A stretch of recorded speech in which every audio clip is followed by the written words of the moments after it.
बड़ा देव तू ही लसुमिरौना, तू ही लसुमिरौ हो बड़ा देव तू ही लसुमिरौना। आके बिराजो थाना में देवा हो, आके बिराजो थाना में देवा हो, अर्जी है तुम लाभो।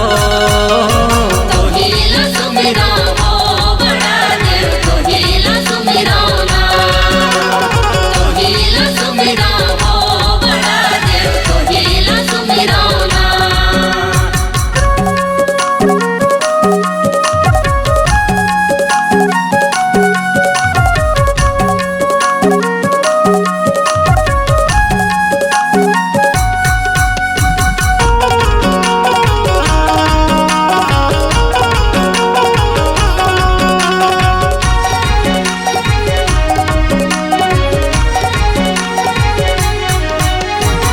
गाँव के खेला मुठवा तुमावो, गाँव के खेरो माई, गाँव के खेरो दाई हो माई, गाँव के खेरो दाई।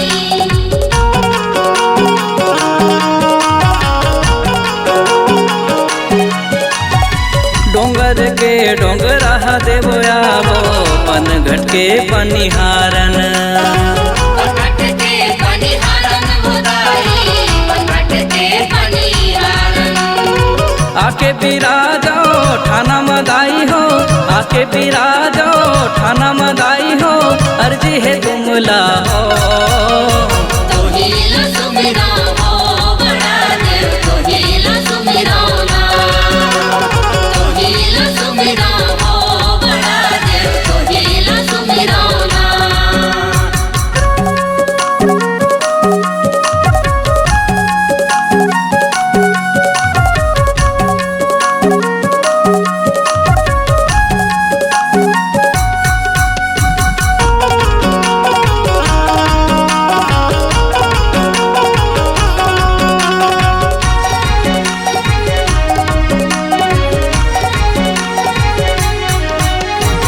कचरगढ़ कंकालिन तुमावो, रायतड़ जंगो दाई, रायतड़ जंगो दाई हो माई, रायतड़ जंगो दाई।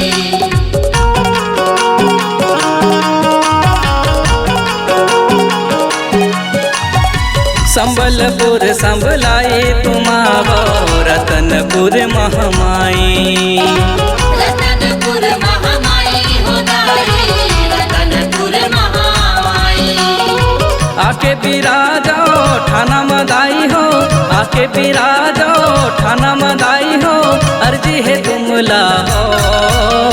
तू ही लसुमिरौ हो बड़ा देव तू ही लसुमिरौना, तू ही लसुमिरौ हो बड़ा देव तू ही लसुमिरौना।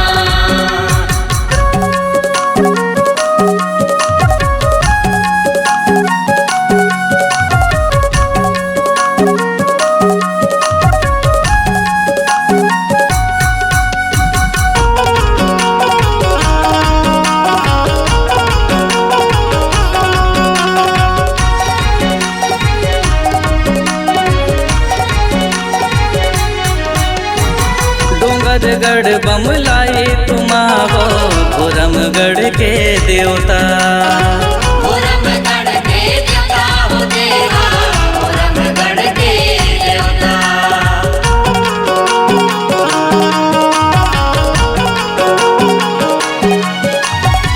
चारों मुड़ाले सब देव आवो, बावनगढ़ के देवता, बावनगढ़ के देवता हो देवा, बावनगढ़ के देवता।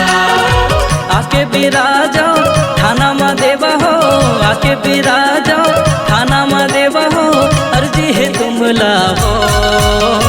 तू ही लसुमिरौ हो बड़ा देव तू ही लसुमिरौना, तू ही लसुमिरौ हो बड़ा देव तू ही लसुमिरौना।